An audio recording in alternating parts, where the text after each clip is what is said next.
Hello friends, and welcome back to Anatomy 2. So this lecture will be on the pelvis area of the body, and one thing that you will notice is that the Trail Guide textbook has the unit on the pelvis and thigh. And anatomically, that makes perfect sense because many of the muscles that are on the thigh hook in to the pelvic girdle and the pelvic bones. So in terms of your quads and hamstrings, those things do attach on the pelvis. So anatomically, makes perfect sense. But as massage therapists, we look at the body a little bit differently.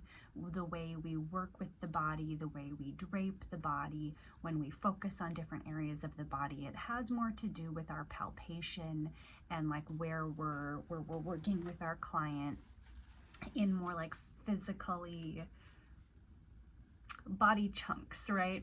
So that was a weird way of phrasing that. But the point is that we are going to look at the pelvis by itself first, and then the thigh and knee will be in our next unit. So you'll see on your task sheet and any checklist situations that you are looking at that we are doing like the pelvis and thigh section, but you will not be doing the whole section for this unit, just the pelvic pieces. So that being said, let's start by looking at the bones, right? So this is one single pelvic bone. Normally, when we see the pelvis, we see the whole thing, the whole pelvic girdle, but we're going to look at just one pelvic bone. What do I got here? This is the right side. Yeah, here we go. So one pelvic bone by itself first. Now, depending on the book, I believe that your Trail Guide book calls it a hip bone. Really? That's what they're going with? Or coxal bone. That's what it is. Okay. So this bone is a little bit weird in that when we get started as little people,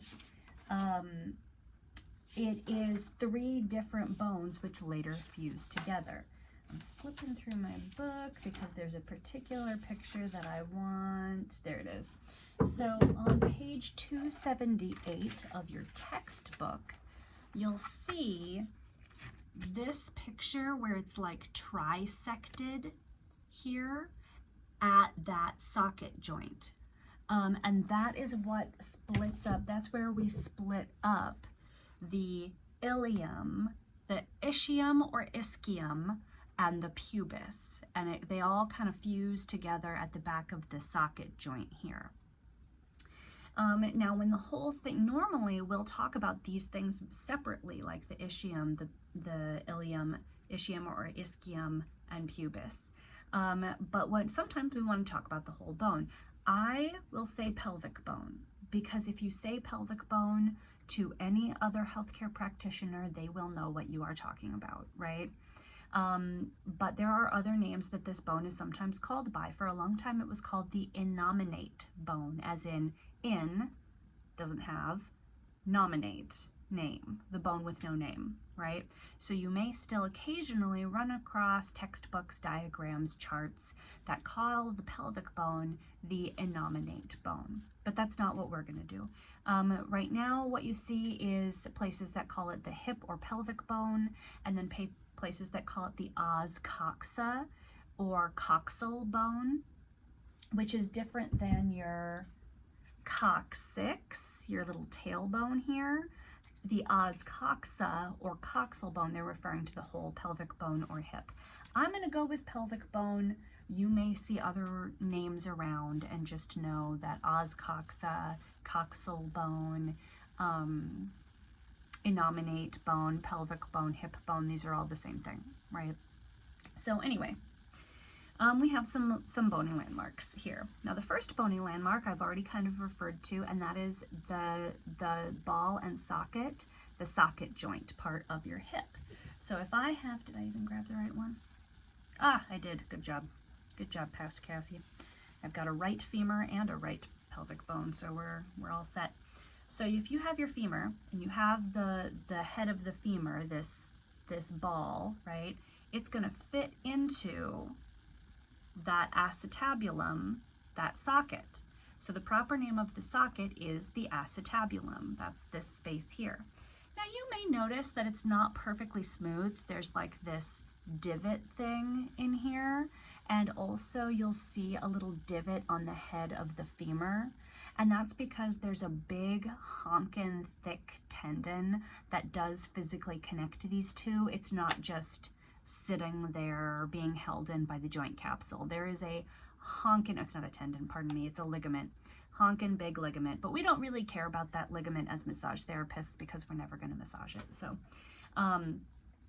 So that is the first one, is that's the acetabulum. If you're looking at your review sheet, you'll see that the pelvic bones and the femur are listed, like there's a picture of them on there, and you can use that picture to like draw a little line and be like acetabulum, right?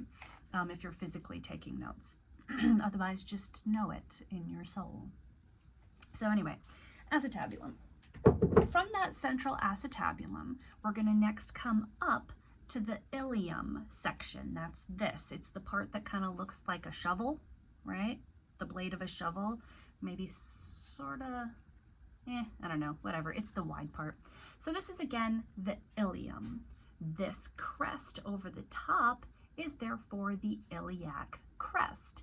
So this fin, and you can feel that if you come to your own waist, at the bottom of your ribs, if you push down right here, that ridge that you can feel, that's your iliac crest, and it comes from the front all the way around to the back by the sacrum, right?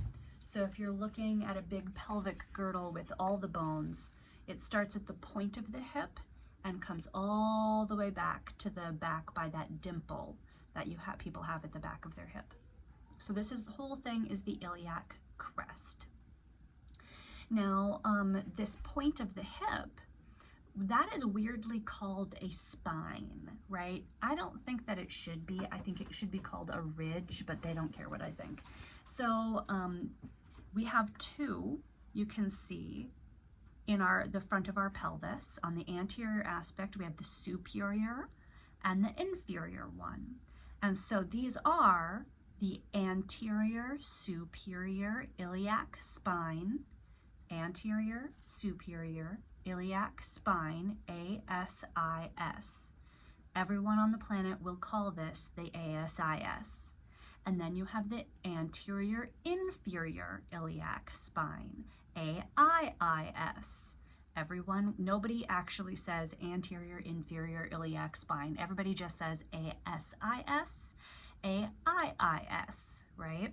And where you have an anterior, you also have a posterior. So on the back, when you follow the ridge back, there's this knobby bobby right here. Let me get my other one. All right, so here's the back, right? Here's the anterior superior, anterior inferior. And then back here, we have the posterior superior, posterior superior iliac spine, PSIS, and the posterior inferior iliac spine, PIIS. So ASIS, AIIS, PSIS, PIIS, for whether it is anterior or posterior, superior or inferior. I'm sorry, I didn't do it. They made it up. Now we all have to learn it. So those are these bony ridges, right? The iliac crest, and then our 4 spines on the iliac crest, which should obviously be called a ridge, but nobody cares what I think. Okay, we have some other things that you'll see in our bony landmarks here. We have this notch. Here, let me get my other one. Here we go. Okay, so this notch here, so I'm looking at the back of this pelvis now. Get my little beads out of the way. This is called the greater sciatic notch.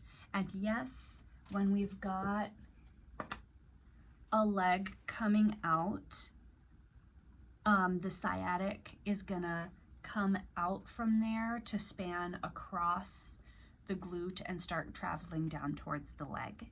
So that, oh goodness, I have too many teaching models. It's a good problem to have. Okay, here we go. So this is the greater sciatic notch, right? And then we just have our two fossas.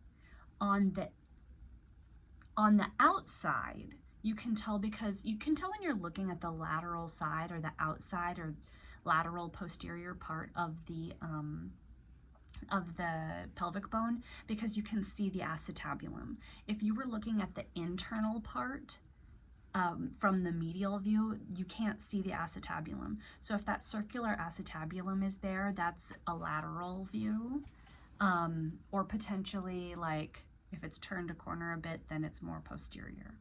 But in any case, we have got the on the outside. I'm gonna grab the other one. It's more clear that way. Okay, so on the outside, we have this big fossa, and we call this the gluteal fossa, right? Now the book will subdivide it a little bit into the anterior and posterior, but we don't care about that as massage therapists, because we're never going to x-ray this and, you know, like have to worry about where exactly something is. But you can, the reason they do that is because you can kind of, how can I line it up? I don't know if you can see in this video, but it changes angle just like a little bit. It changes the angle, and that's the anterior and posterior. But in real life, we can just call this whole thing the gluteal fossa.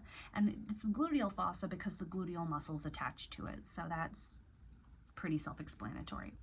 We also have this other fossa though, right? We have the big fossa on the inside, and we just call that the iliac fossa. So we have the iliac crest. The iliac fossa is on the internal, medial, a little bit more anterior, I don't know, internal side. Gluteal fossa is on the posterior side. And then we have the anterior, superior iliac spine, anterior, inferior iliac spine, posterior, superior iliac spine, and it's kind of covered by my tension bead here, but posterior, inferior iliac spine. So that is the iliac division of your pelvic bone. But wait, there's more. The next division of your pelvic bone is the ischium or ischium. And this is what it's called is going to depend on what continent you're on. Here in America, we call this the ischium. So this would be like the ischial tuberosity, the ischial bone of the pelvis. But in Europe and many other places, they will pronounce it ischium. So if you are ever speaking to someone who was trained in another country or who is from another country, you may hear them call this the ischium, and that is the exact same thing, potato, potato, French fry chip, whatever, it's the same. So ischium or ischium here. And the bone, other than its participation in the acetabulum, there's really just a couple of things that we care about for the ischium. First of all, we care this big surface here. That is what people think of as their butt bone. So when you sit, your weight is on your ischial tuberosity. So this is the bone you can, like if you're sitting on a hard bench, your ischial tuberosity is the bone that you are sitting on, that you feel in there. It does have a little ridge. Partway through this, we consider it to be part of the pubis, but the little back part of this ridge, we consider the ischial crest, I believe.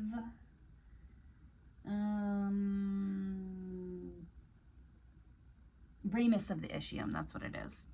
we consider this the ramus of the ischium, and then there's that ischial tuberosity. So the hole here we call the obturator foramen. Remember, a large hole in a bone, there's a hole there, is a foramen, and this one is the obturator foramen. So the hole itself is called the obturator foramen. And then the final part of the bone we have is the pubis.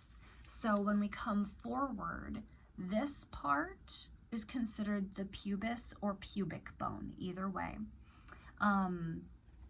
It has a few different features. So we've got some ramuses of the pubis, superior and inferior. This bit in the front here, we call this the pubic symphysis. So this is where the two pubic bones come together in the front, and on a woman who is pregnant, this can be very painful and achy because it can start to spread and dislodge. Pardon me. My kid just got over a cold and I am better, but my throat's just a little scratchy. I thought I had a cough drop. Apparently I don't have a cough drop anymore. I used them all. Womp womp. All right, so anyway, that's the pubic ramus, pubic symphysis, and you can see all of that in your book and use your review sheet to review. All right, so that is the pubic bone. We have the ilium, the ischium, and the pubis, right? But I want to draw your attention to something. I don't know how well it's illustrated in the book, but what I want you to see is this. Here we go. Now the light's playing off of it. At the back of the pubic bone in the iliac area is this rough, lumpy, bumpy area right there.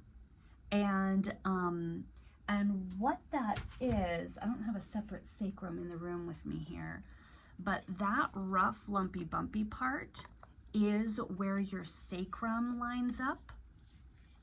And there is a specific spot that your sacrum is meant to sit, for you personally. The lumpy bumpies on the pelvis line up with the lumpy bumpies on the sacrum, and they fit together like a puzzle piece, right?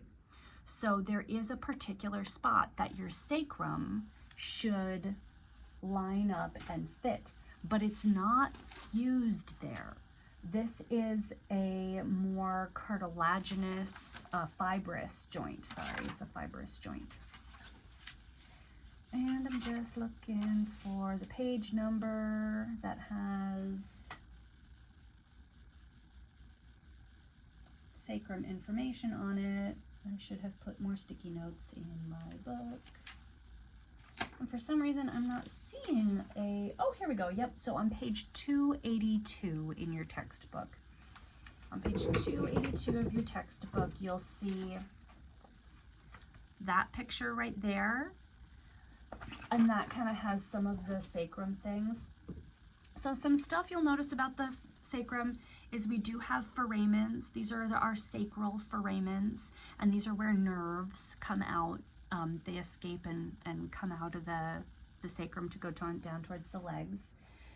The sacrum, now it's showing an anterior view in your book. The sacrum doesn't really have spinous processes the way vertebrae do, but it does have like this central crest. And this is called the crest. Why are other things not called crests? Anyway, these are spinous processes, but this is not the spine of the sacrum. These are the central crest of the sacrum. Anyway, it's where the spinous processes like would be if it were a vertebra, like a proper vertebra, right? And then we have the coccyx down here on the edge. So, okay. Now, one thing that your book kinda talks about is, well, one thing your book does talk about are motions, but oh, you know what? I should do the femur a little bit in this class. So we're going to talk about the leg and femur a little more in the next unit, but again, it's kind of part of the pelvis.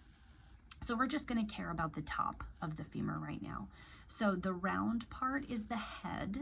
So this is the head of of the femur, and this skinny bit is the neck, right? Now, when someone falls and breaks a hip, it's usually the neck of the femur, not part of the pelvic bone.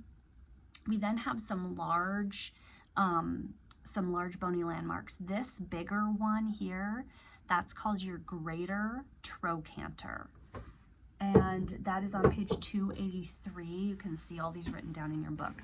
On your body, right? So you have your waist, and your iliac crest is right here. But if you continue to come down the side of your hip, you'll find like another bone right there, like another bone. Now this is technically the top of your leg, not part of your hip, but that's your greater trochanter sticking out, and it's where a lot of our glutes and rotators and many things attach.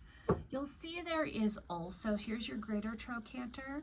There's also this little guy, that's your lesser trochanter. As a massage therapist, this is so deep into the pelvic area of a person, you're probably never ever going to palpate someone's lesser trochanter. It's just, they would have to be very, very, it's just not going to happen. You're not going to find their lesser trochanter, and that's okay.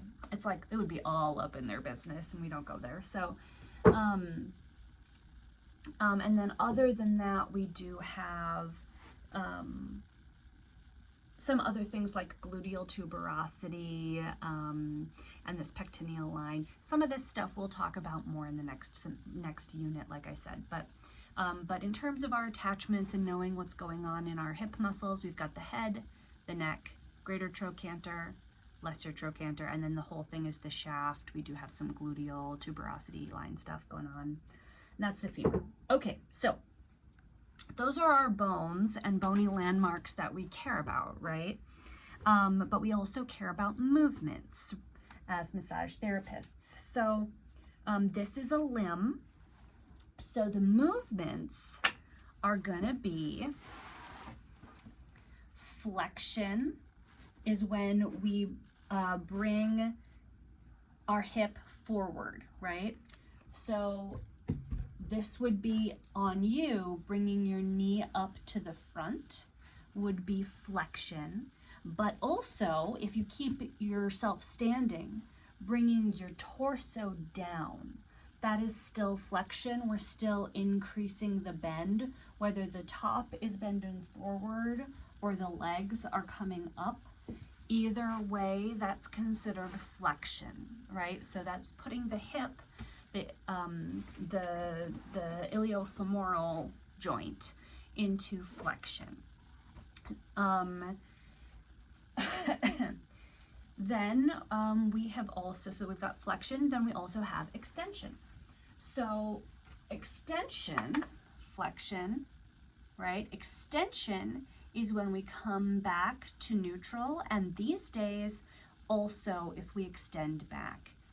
Before, back in the day, we would call this extension and this hyperextension, but we don't call it hyperextension anymore because it's not hyper, it's not too much extension. It's still a perfectly normal range of motion. So old, you know, out there in the world, there may still be old lecture videos of me saying that the return to normal is extension and anything beyond that is hyperextension,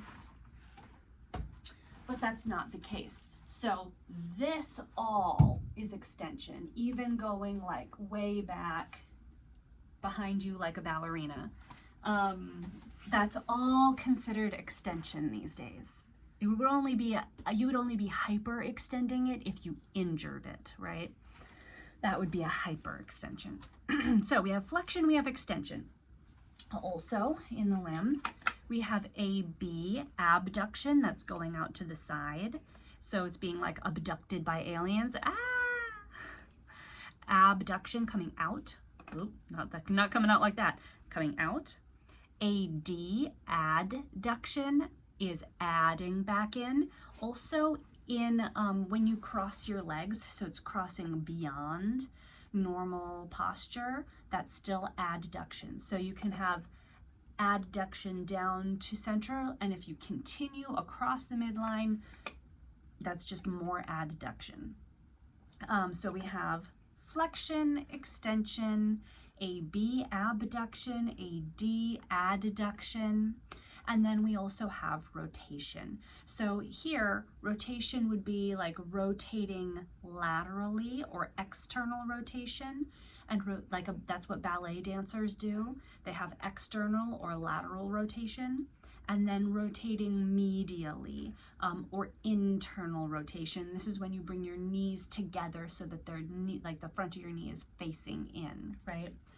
So that is 6 movements that we care about for the lower limb, right? Flexion, extension, a B abduction, a D adduction, lateral rotation,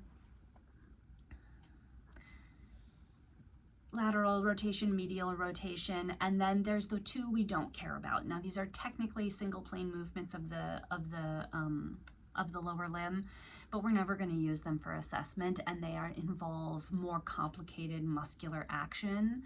So it's just, we're not going to use them, but they do exist, and that is horizontal AB abduction and horizontal AD adduction. So this would be if you have your leg up and you bring it towards the midline this way. So, okay, if it's like, where's my dude? Here we go. Let me get my little guy. This is going to be easier because he can all fit in the frame. So if I bring the leg away from the midline, oh, he doesn't do that very well. Huh, whoops. If I bring the leg away from the midline, that's AB abduction. But if my leg is already out here and I bring it into, he's not flexible enough for this. What a bummer. Okay. If it's like already out here and I bring it towards the midline this way, that is a different movement than if I bring it towards the midline down, right? So horizontal AD adduction and horizontal AB abduction is when your leg is coming in and out this way instead of up and down that way. So hopefully that made sense. We don't really care about those anyway. All right. So those are the motions of the iliofemoral joint or the hip joint. We also have some motion at the sacroiliac joint here. It is normal and healthy for your sacrum to rock in like forward and back. So it's rocking forward and then settling back in, rocking forward and then settling back in. And I wish that I had just one sacrum that I could. So like if my hand is the sacrum, it's gonna rock forward and back. It does this with waves of cerebrospinal fluid, weirdly.